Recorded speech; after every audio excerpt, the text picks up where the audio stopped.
Hola, buenos días a todos. Bienvenidos a este webinar foro de discusión del proyecto de la modificación a la norma 051.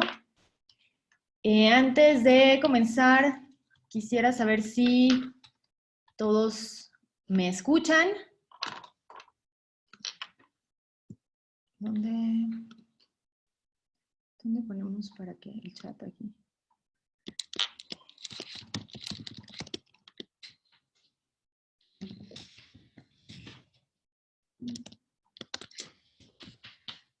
Si me pueden apoyar confirmando que todos me están escuchando en el chat, ya que la última vez tuvimos problemas de audio. Así que otra vez no me escuchan.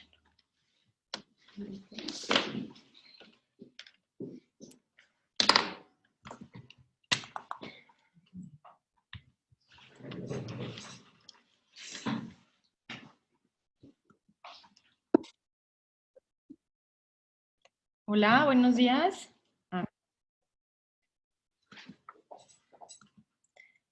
Perfecto, muchas gracias, Salvador. Entonces, vamos a empezar. Bienvenidos a todos. Muchas gracias por acompañarnos. La idea de este foro es, bueno, primero vamos a dar un repaso con todas las preguntas que nos compartieron vía correo o en la encuesta, derivadas de nuestro webinar anterior. Y después vamos a dejar un espacio abierto para que podamos hacer más preguntas y ustedes nos puedan dar como todas sus observaciones, comentarios, opiniones respecto a este proyecto de modificación. Entonces, bueno, pues comenzamos. Entonces, la primera pregunta es de Nancy Anaí, de Productos Helados Milky Mitch, y nos pregunta si el etiquetado también aplica para exportar producto o solo en México.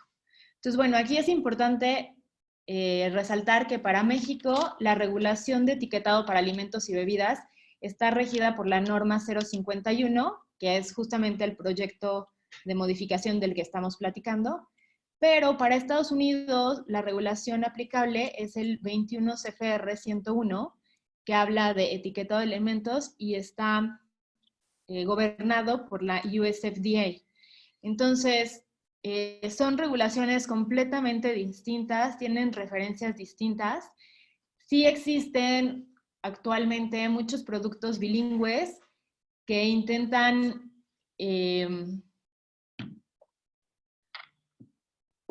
como cumplir con ambas regulaciones. Sin embargo, algo que nosotros siempre recomendamos a nuestros clientes es que en la medida de lo posible se tengan etiquetas para México y etiquetas para Estados Unidos, porque por las mismas diferencias en la regulación, es muy difícil cumplir con ambas al mismo tiempo. Entonces, generalmente estamos incumpliendo con algo.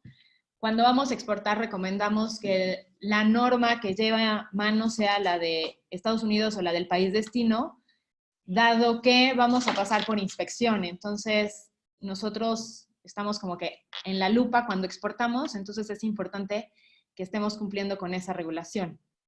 Ahora, para el caso del proyecto de modificación, es importante que tomemos en cuenta que si tenemos sellos, esos sellos se van a considerar claims y que no necesariamente lo que aquí en México es alto en azúcares, en Estados Unidos caiga en esa categoría, o lo mismo para alto en calorías. Entonces, no sé qué tanto quisiéramos que nuestra etiqueta para producto en exportación que no requiere estos claims de alto en azúcares o alto en calorías, tenga la información en el mercado extranjero, ¿no? Entonces, si vamos a exportar con la misma etiqueta, es importante considerar que nuestro etiquetado tiene que ser bilingüe, o sea, cualquier palabra que pongamos en inglés tiene que estar en español para Estados Unidos, y para el caso de México, cualquier palabra que pongamos, para el caso de México y para Estados Unidos, cualquier palabra que esté en español también tiene que estar en inglés. Entonces, tiene que ser completamente bilingüe. En Estados Unidos nuestros hexágonos se van a considerar claims y entonces los tenemos que tratar con ese tema, y seguramente a marketing no le va a encantar que llevemos estos hexágonos al frente de alto en cualquier cosa, ¿no? Y bueno, Además, hay que considerar que los parámetros de referencia para el cálculo de las declaraciones nutrimentales, por ejemplo, los porcentajes de referencia o los mismos claims como alto en azúcar, etcétera, no necesariamente son los mismos porque las poblaciones de referencia son distintas. Entonces, ese es otro tema. Además de que la porción de referencia para la tabla nutrimental en Estados Unidos se maneja por porción y con el nuevo proyecto de modificación en México lo tenemos que trabajar por 100 gramos o mililitros según aplique, y eso es obligatorio. Entonces, esas son entre algunas diferencias que podemos encontrar.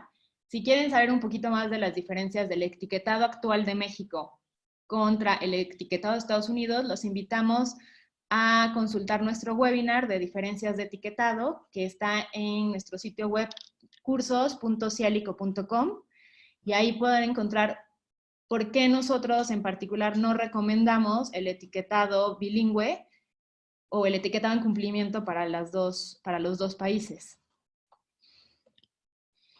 Ok, la siguiente pregunta es de Nancy Anaí y también de Javier Cosca, de Gelatina Salles. Son parecidas.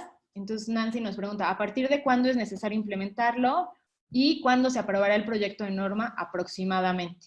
Entonces sabemos que este proyecto de norma fue publicado en el Diario Oficial el 11 de octubre del año pasado y que estuvo en revisión estuvo en consulta, hasta el 10 de diciembre del año pasado. Entonces, el 10 de diciembre se cerró para consulta y actualmente se encuentra en revisión todos estos comentarios que se hicieron. El siguiente paso sería la publicación de la norma. No hay un tiempo límite, entonces estamos como en la expectativa. Nosotros más o menos esperamos que salga para este año y bueno, no tenemos un mes aproximado.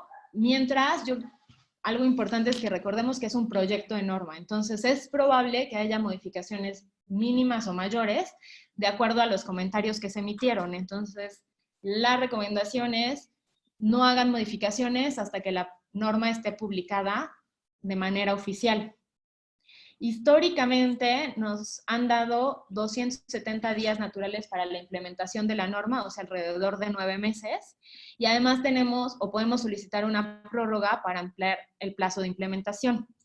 Entonces, esto está relacionado con la siguiente pregunta que nos hace Javier Cosca. Nos dice, ¿su cumplimiento será a corto, mediano o largo plazo? En este proyecto de norma, los días naturales no están especificados para entrar en vigor, dado que es un proyecto, entonces por eso nos marcan 3X en el establecimiento del lapso. Sin embargo, si hacen mención a que una vez publicada la norma como tal, vamos a poder presentar una prórroga a partir de la fecha de la publicación de la norma y hasta 3 meses antes de su entrada en vigor. Recordemos que históricamente la entrada en vigor se da, nos han dado un lapso, dijimos, de 270 días después de la publicación. Entonces, más o menos es lo que deberíamos estar esperando con esta modificación a la norma 051. Actualmente es importante recalcar, es un proyecto de norma, entonces todavía la norma que nos aplica es la 051-2010 con las pilas como etiquetado frontal, no los hexágonos. Ok, la siguiente pregunta es de Araceli Montes, de Fábricas de Dulces y Chocolates La Poblana, y nos pregunta que para presentaciones de productos de menos de 100 gramos, ¿cómo aplican estos nuevos cambios? Específicamente en el cálculo del cuadro nutrimental. Entonces, en el numeral 4524 habla sobre la presentación de la declaración nutrimental y en los incisos 1, 2, 3 y 4 hablan que lo tenemos que declarar tanto el contenido energético en calorías como las proteínas, hidratos de carbono, grasa, sodio, lo debemos, o sea, esta palabra es importante, se debe expresar por 100 gramos. Entonces nosotros vamos a tener que hacer el cálculo proporcional. Por ejemplo, si tenemos en 82 gramos nuestra presentación, vamos a tener que hacer el cálculo proporcional a 100 gramos y adicionalmente podemos declarar por porción, que podrían ser los 82 gramos de nuestra presentación. pero esto sería adicionalmente. Lo que tenemos que hacerlo, el deber ser, es declarar sobre 100 gramos o sobre 100 mililitros, según aplique. Entonces, si estamos hablando de productos de confitería, dulces, gomitas, chocolates, estaríamos presentando un ejemplo como el que sigue. Entonces, aquí tenemos unos barquillos rellenos con crema sabor chocolate.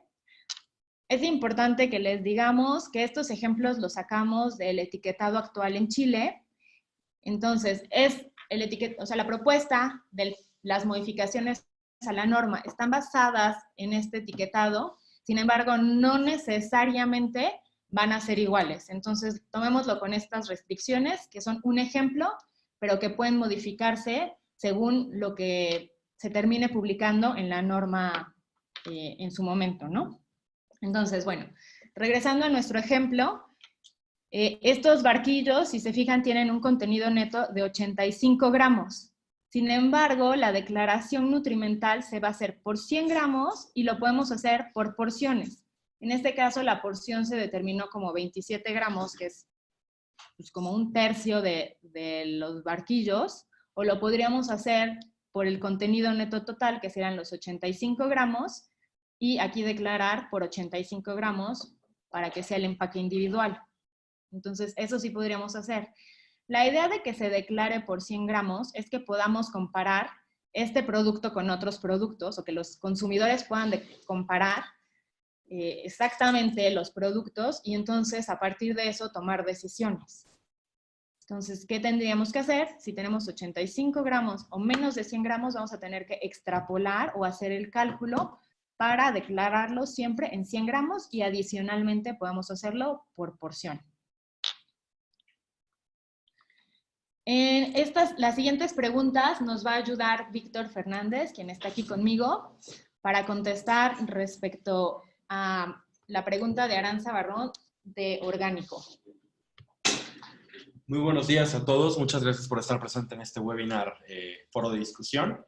La pregunta que vamos a abordar a continuación va a ser la siguiente. No se puede denominar a un producto como orgánico si no se cuenta con una certificación. Pero me gustaría saber si se pueden resaltar en la parte frontal los ingredientes con que está elaborado. Por ejemplo, contiene harina de arroz orgánica. Esto nos pregunta Aranza Barrón de Tega Foods.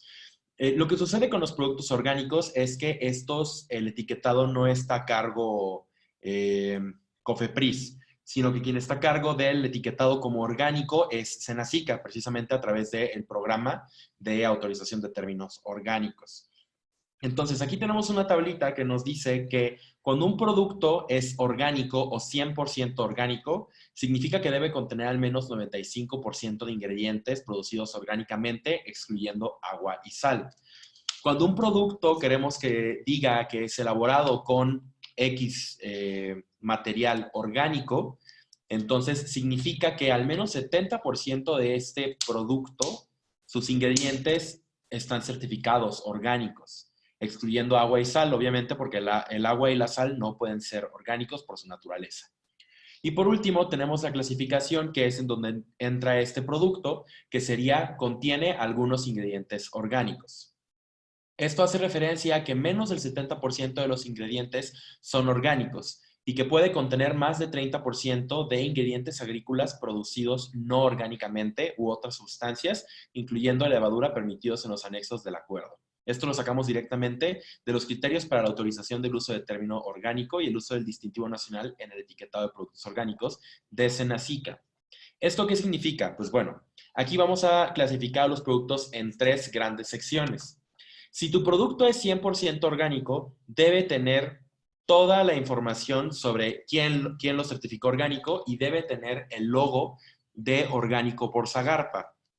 Esto como general, obviamente también tiene que estar ligado a las normas que nos marca COFEPRIS en la 051 y su modificación.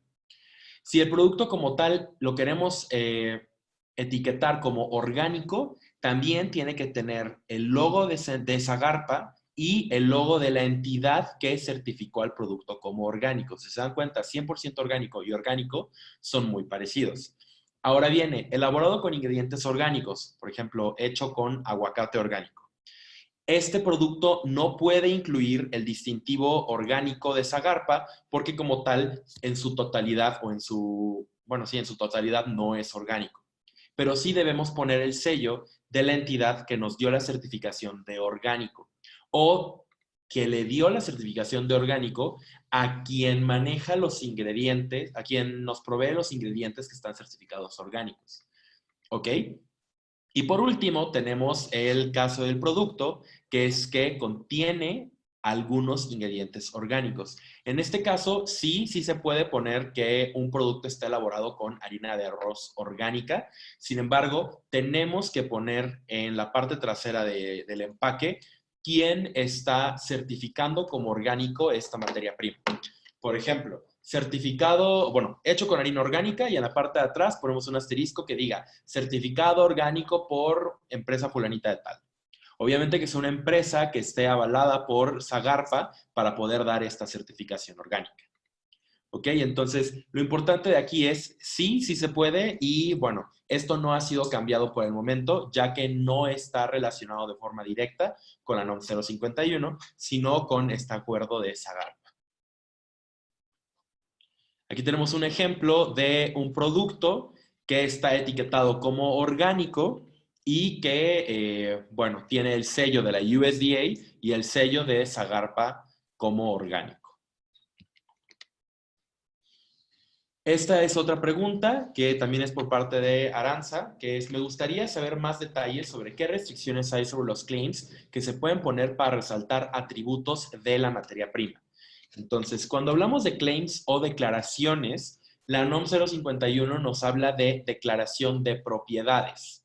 Una declaración de propiedades es cualquier texto o representación que afirme, sugiera o implique que un alimento o bebida no alcohólica preenvasada tiene cualidades especiales, ya sea por su origen, propiedades nutrimentales, naturaleza, elaboración, composición u otra cualidad cualquiera, excepto la marca de producto y el nombre de los ingredientes. Aquí lo importante es que estamos diciendo que un producto tiene cualidades especiales por cómo es, por los nutrimentos que aporta, por su elaboración o lo que sea. ¿Ok? Posteriormente nos habla de declaraciones nutrimentales y saludables, que son un tipo de declaración de propiedades.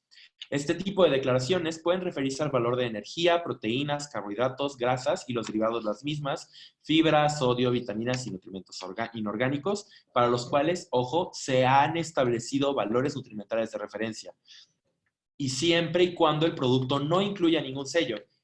Esto está resaltado porque esto significa que cuando nosotros tengamos un sello, no podemos hacer uso de específicamente declaraciones nutrimentales y saludables. Esto significa que las declaraciones de características sí las podemos colocar.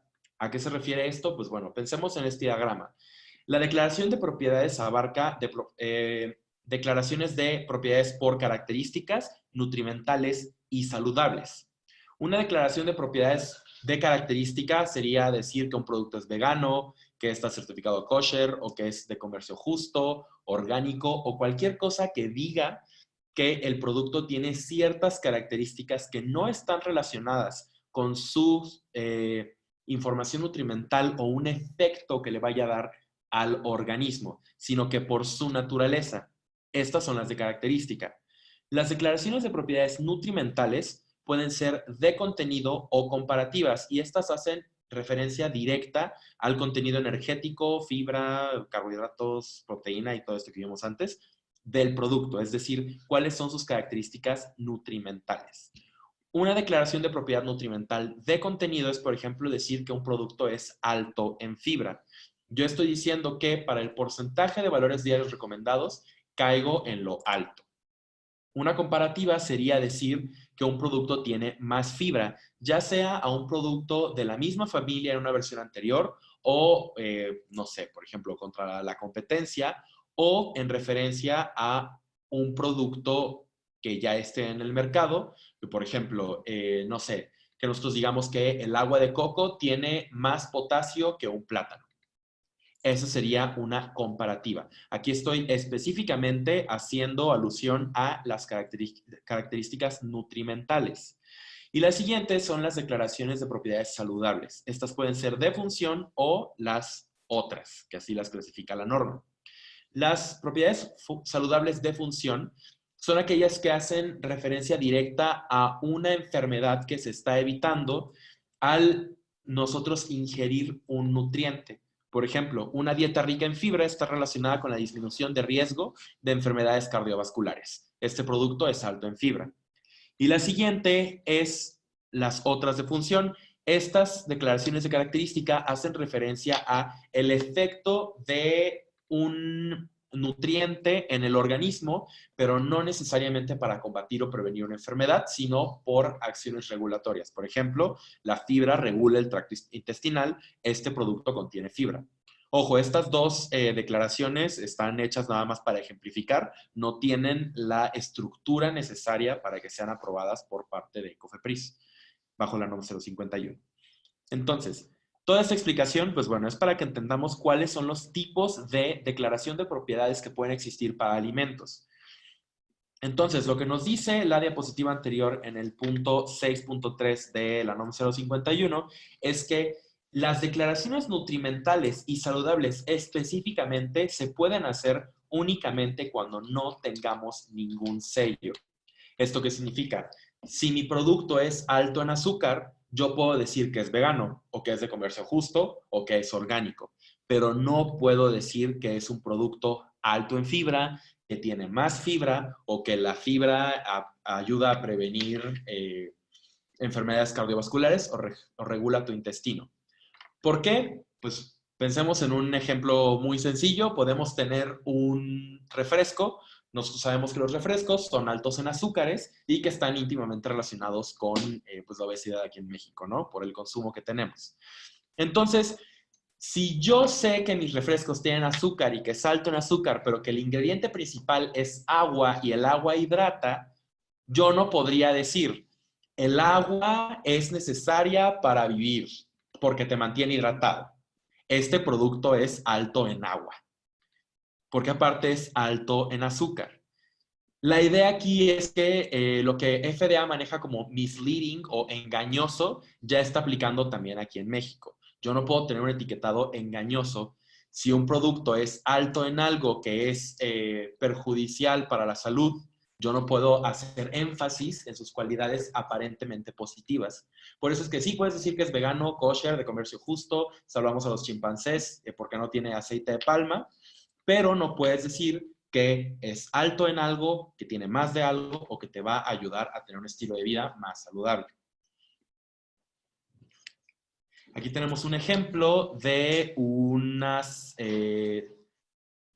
frituras artesanales que son de papa y camote y todo esto, que como se dan cuenta, tiene aquí el semáforo de alto en calorías o el sello de alto en calorías. Pero sí podemos decir que es sin gluten, que es todo natural, o sea que no tiene colorantes, saborizantes ni conservadores y que es vegano. Aquí no podríamos poner que el producto es alto en proteínas, aun cuando lo fuera. ¿Por qué? Porque es alto en calorías. Y esto no solamente hace referencia al producto terminado como tal, sino a las características de la materia prima también. O sea, sí aplica. ¿Por qué? Porque a final de cuentas nos puede dar un etiquetado engañoso. Regresando al ejemplo de alto en fibra, más fibra o algo así, si yo tengo un cereal que es de salvado de trigo y es alto en fibra, y yo hablo de las características del salvado de trigo y la magia que hace nuestro organismo, pero este producto está saturado de azúcar, yo no puedo hablar de lo bueno que es el salvado de trigo si mi producto sí tiene salvado de trigo, pero es alto en azúcar. Espero que estas dos preguntas, bueno, que esto te haya ayudado o nos haya ayudado a entender un poco más respecto a qué podemos y qué no podemos poner respecto a declaraciones en nuestro etiquetado de producto terminado. Pues muchísimas gracias, Vic. Sigamos con las preguntas.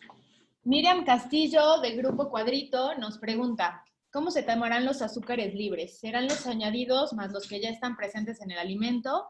Y nos pone un ejemplo, en una leche deslactosada o en una leche deslactosada saborizada, tengo que hacer la suma de los azúcares añadidos más los libres de la deslactosada. Y bueno, aquí es importante que repasemos los términos y definiciones que nos establece el proyecto. en donde nos habla de qué se considera azúcar, qué se considera azúcar añadido y qué se considera azúcar libre. Entonces, azúcares van a ser todos los monosacáridos y disacáridos presentes en un alimento o en una bebida no alcohólica. Entonces, pues la lactosa va a estar ya presente en nuestra bebida. Realmente nosotros no vamos a añadir como tal un azúcar, sino vamos a añadir una enzima, ¿no? Y azúcares añadidos se refiere a los azúcares libres, y esto es importante, agregados a los alimentos y a las bebidas no alcohólicas durante la elaboración industrial. Finalmente, cuando hablamos de azúcares libres, nos referimos a monosacáridos y disacáridos metabolizables añadidos, otra vez, ¿no? Tenemos este concepto, a los alimentos y a las bebidas no alcohólicas por el fabricante, y también hace referencia más los azúcares que estén presentes naturalmente en miel, jarabes y jugos de frutas o vegetales. En este caso no hace mención al tema de la leche. Entonces, ¿en dónde tendríamos que hablar de azúcares libres? Bueno, hablamos de azúcares libres en el listado de ingredientes, en donde tendríamos que agrupar a los azúcares libres, anteponiendo la palabra azúcares, seguido de la lista entre paréntesis con las denominaciones específicas de todos los azúcares libres presentes. Entonces, en este caso, para la leche deslactosada, no necesitaríamos mencionar las azúcares que son como resultado de la descomposición de la lactosa, ¿no? Porque estos azúcares como tal no son añadidos, sino son efecto de un aditivo que se adicionó al producto.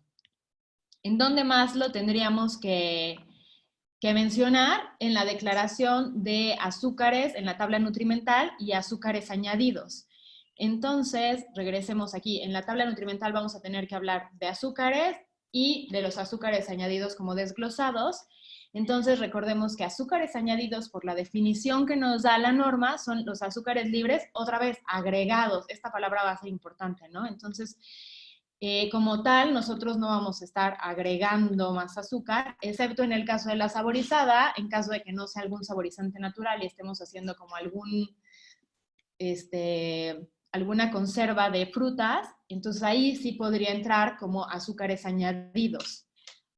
En general, la descomposición de la lactosa no va a ser un azúcar añadido que tengamos que declarar como tal, ni en el listado de ingredientes, ni en la declaración nutrimental.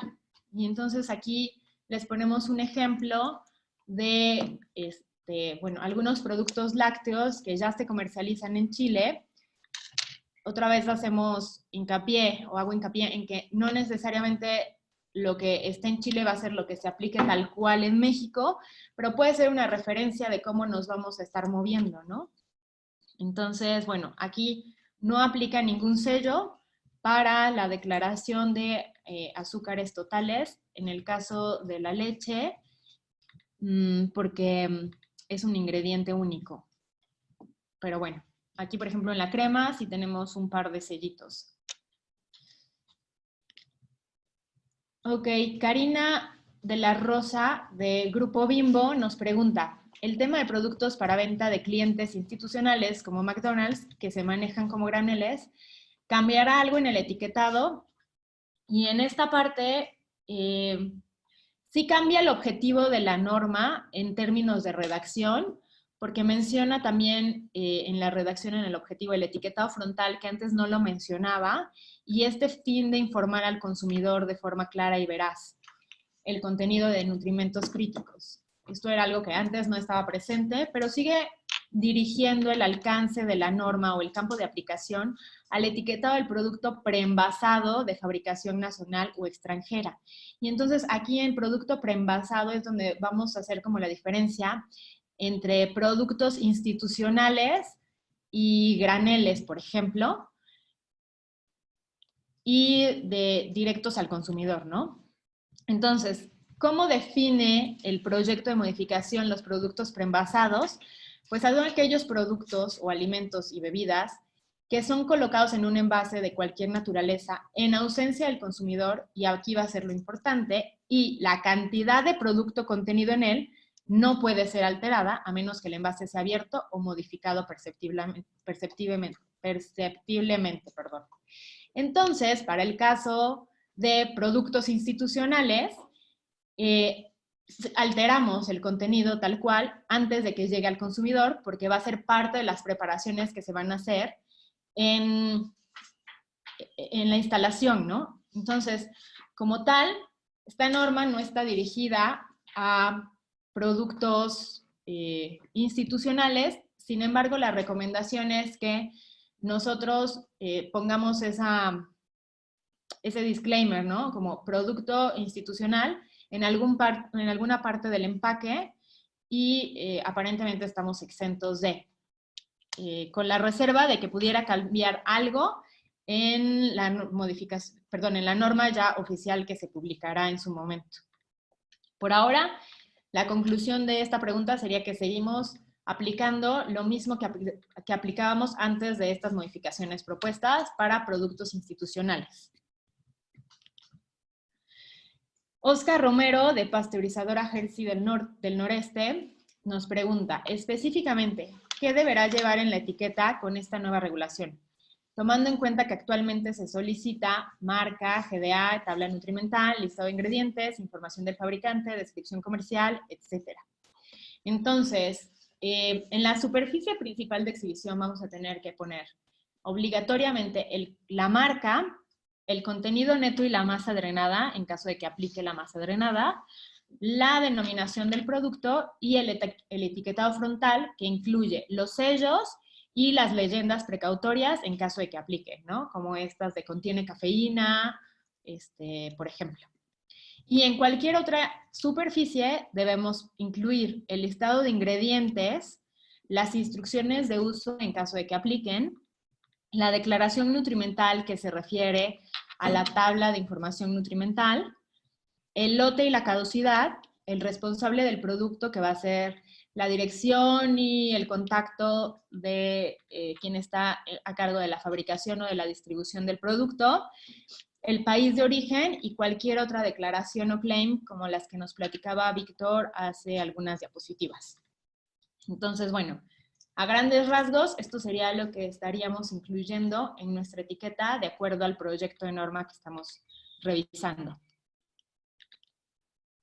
La siguiente pregunta es de Javier Cosca, de Gelatina Salle, y nos pregunta, nuestro sachet de caramelo líquido mide 64.86 centímetros cuadrados.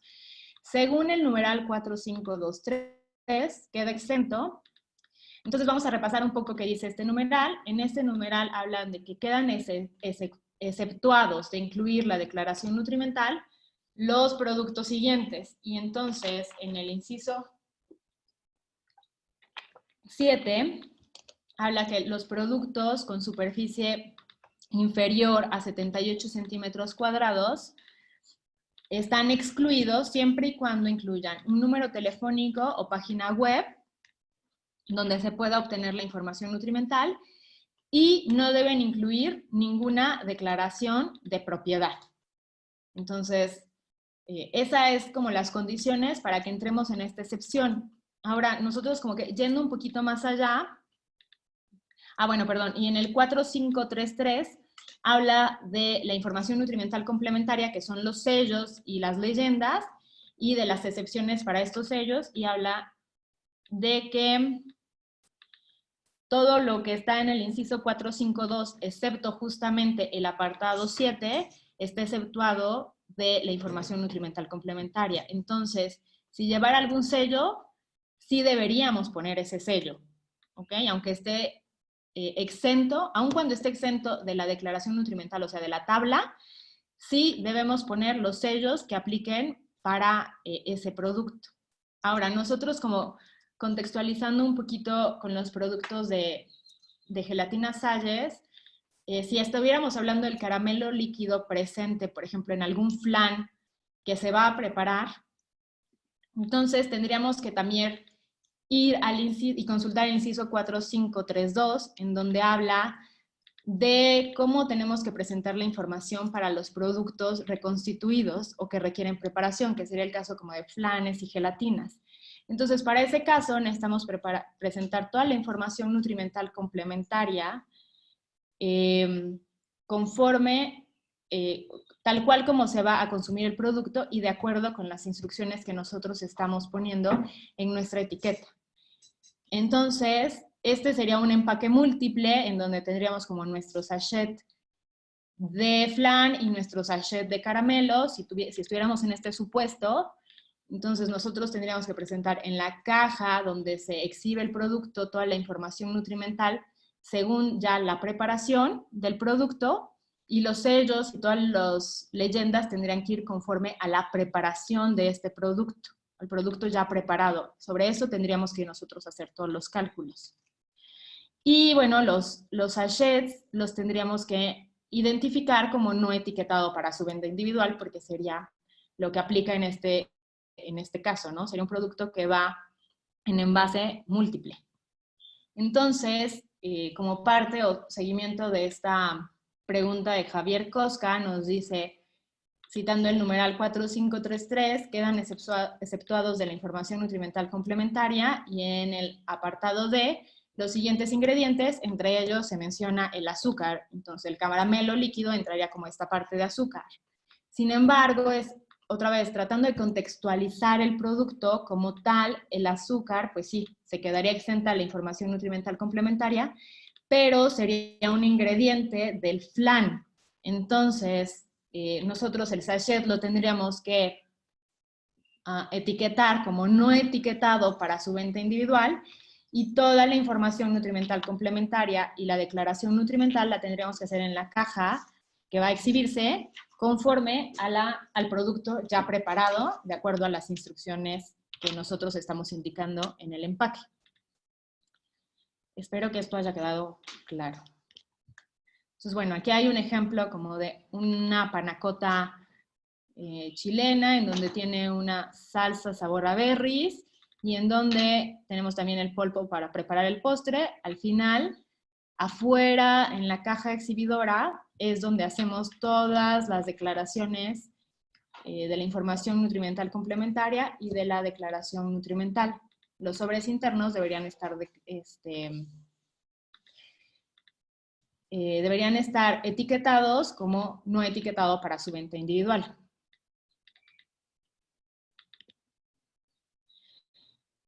Y me parece que esta es de las últimas preguntas. Araceli Montes, de Dulces La Poblana, nos pregunta, en los empaques nosotros tenemos dibujos animados, ¿aplica la norma? ¿Y qué pasa también si son parte de la marca? Aquí es importante hacer referencia al numeral 415, en donde habla que en la etiqueta de los productos envasados, siempre que incluya algún sello, no debemos utilizar personajes, dibujos, celebridades, regalos, ofertas, juguetes, juegos visual espacial, anuncios en redes sociales o cualquier otro elemento que fomente el consumo del producto.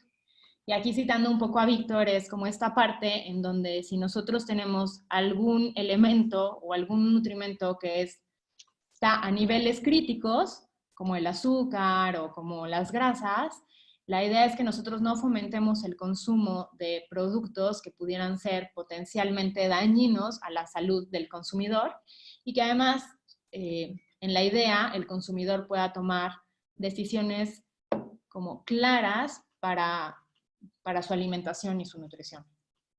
Entonces, sí, si tu producto tiene algún sello o cae en algún sello, no podemos utilizar ningún dibujo. Si son parte de tu marca, tampoco los podemos utilizar, porque el alcance de esta norma o de toda esta modificación no solamente es a la normativa de etiquetado, sino también a todo lo que está relacionado con publicidad. Entonces aquí tenemos algunos ejemplos de productos otra vez en Chile. Entonces, si se fijan, tenemos famosísimo las Zucaritas, y si se fijan ya no está aquí Toño, porque tenemos sellos que nos limitan la inclusión de los dibujos a los que hacemos alusión en esta pregunta, ¿no? También, si se fijan en el lateral, no tenemos ningún juego, ninguna dinámica, etc. Y en el ejemplo concreto de dulces, como las gomitas, si tenemos sellos, pues lo más que lograron hacer aquí es como un empaque transparente donde pudiéramos ver la forma de las gomas, pero no tenemos ningún dibujo ni ninguna promoción para su consumo. ¿Qué pasa con estas gomitas de ositos Flipa? Estas gomitas, en su descripción, podríamos ver que no, son reducidas en azúcar y que no caen con ningún sello, no tienen ningún sello. Entonces, como no hay ningún sello, sí podemos incluir dibujos y elementos como estos que hacen alusión o fomento al consumo. La recomendación entonces sería empezar a revisar tal vez nuestras fórmulas para ver cómo podemos o incluir estos, o sea, reformular para disminuir nuestros contenidos e incluir estos dibujos, o rediseñar nuestro empaque para ver cómo podemos eliminarlos y buscando de la manera más óptima hacerlo atractivo. Es importante aquí hacer mención que nosotros solamente estamos interpretando la norma y llevándola al alcance de ustedes para que podamos estar preparados para todas las modificaciones en su momento, pero bueno, todas las opiniones por parte de Cialico nos las abstenemos y bueno, básicamente. Entonces, hasta aquí serían como las preguntas que nos llegaron. Si ustedes tienen ahorita alguna pregunta, podemos abrir el foro de, bueno, la parte de preguntas y respuestas. Ahí nos pueden poner todas sus preguntas para que estemos contestándolas. O si tienen algún comentario u observación, para que lo revisemos y lo discutamos.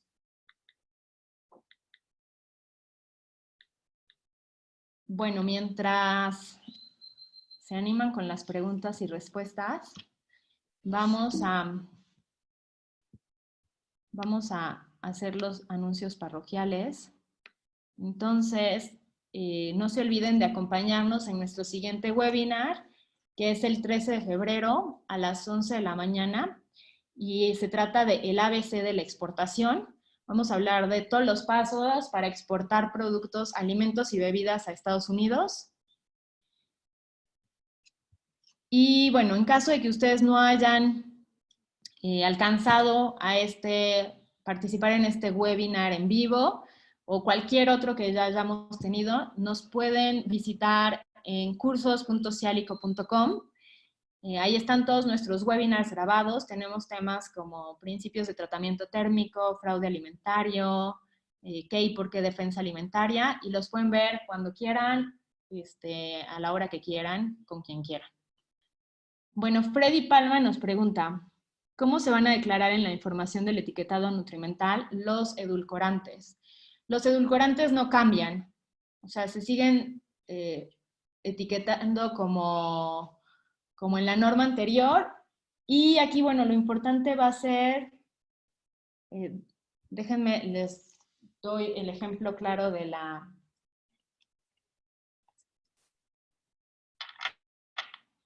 Ahorita les voy a dar el ejemplo para que vean en qué casos tenemos que hacer la leyenda precautoria de edulcorantes.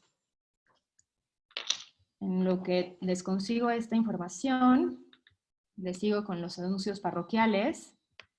No se olviden de que todo el mes de enero tenemos 15% de descuento en nuestro curso HACCP básico en línea, que ya está disponible en nuestra plataforma, que es cursos.cialico.com.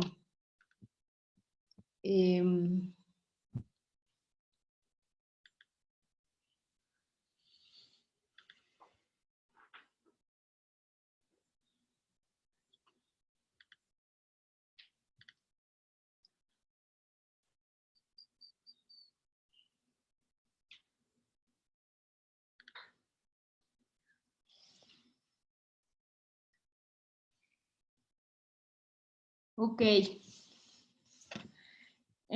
Y finalmente, bueno, vamos a tener un curso presencial de individuo calificado en controles preventivos con certificados oficial por parte de la FSPCA y FDA. Si ustedes se inscriben antes del 31 de enero tienen un 15% de descuento y antes del 21 de febrero pueden obtener un 10% de descuento. Para empresas también tenemos descuentos especiales. Y además del curso presencial, vamos a tener una transmisión en vivo del curso que la van a poder tomar vía nuestra plataforma cursos.cialico.com, en donde también se pueden inscribir en caso de que no quieran viajar a Puebla, pueden tomarlo vía remota.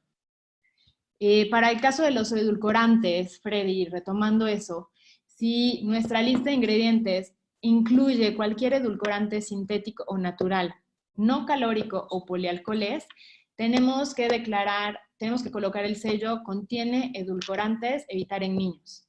Este sello va en la parte frontal, en el panel principal de exhibición, en la superficie, en la parte izquierda superior, junto con los demás sellos, con los de exceso de calorías, excesos de azúcares. Una diferencia contra lo que les hemos estado presentando en Chile es que en Chile los están poniendo abajo, pero el proyecto de norma los requiere en la parte superior izquierda de la superficie principal de exhibición.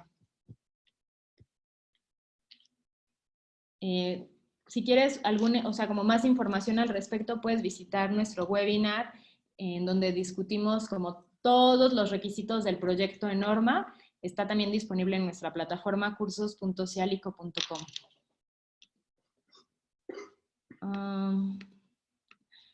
Vi que alguien levantó la mano, pero no sé cómo darle la palabra. No sé si puedas escribirnos en el chat de preguntas y respuestas. Me parece que fue Fátima.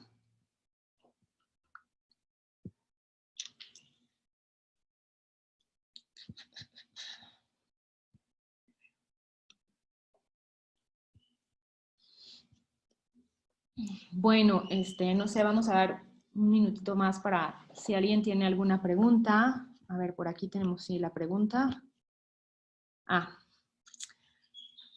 Brenda Lorena, buen día. Recuerdo que habían mencionado que si el producto no cae en ningún sello, no se podría colocar una leyenda que dijera que estaban exentos de los mismos. Es correcto.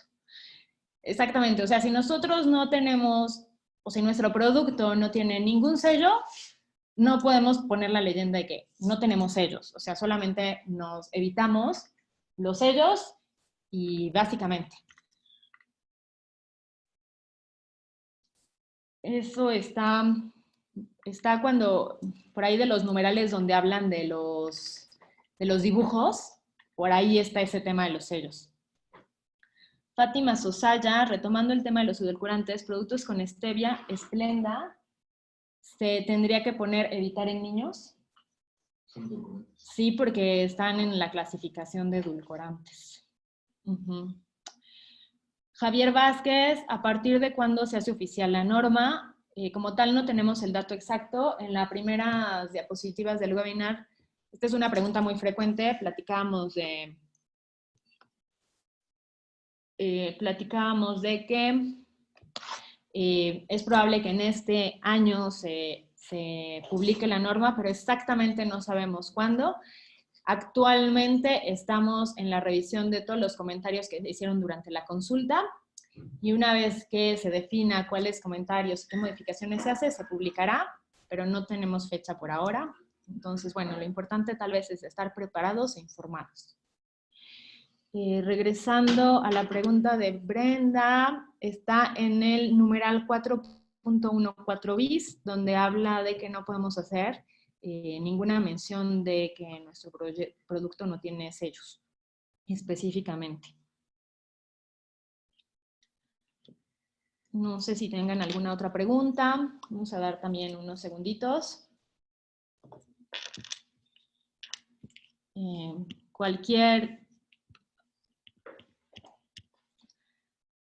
contacto que quieran hacer con nosotros, lo pueden hacer a través de nuestras redes, de nuestro sitio web, o directamente a nuestros correos reina@cialico y victor@cialico. Les agradecemos mucho por acompañarnos durante este webinar. Los invitamos a nuestro siguiente webinar el 13 de febrero y a visitar nuestra página web cursos.cialico.com. Javier nos pregunta finalmente, ¿se pueden amparar las empresas conforme a los inventarios que se tienen? Sí, también fue parte de lo que platicábamos al principio de la presentación. Tenemos para el amparo desde la publicación de la norma que todavía no se ha hecho y hasta 3 meses después. ¿Ok? Bueno, pues les agradecemos muchísimo a todos su participación y esperamos verlos en el siguiente webinar. Que tengan un excelente día.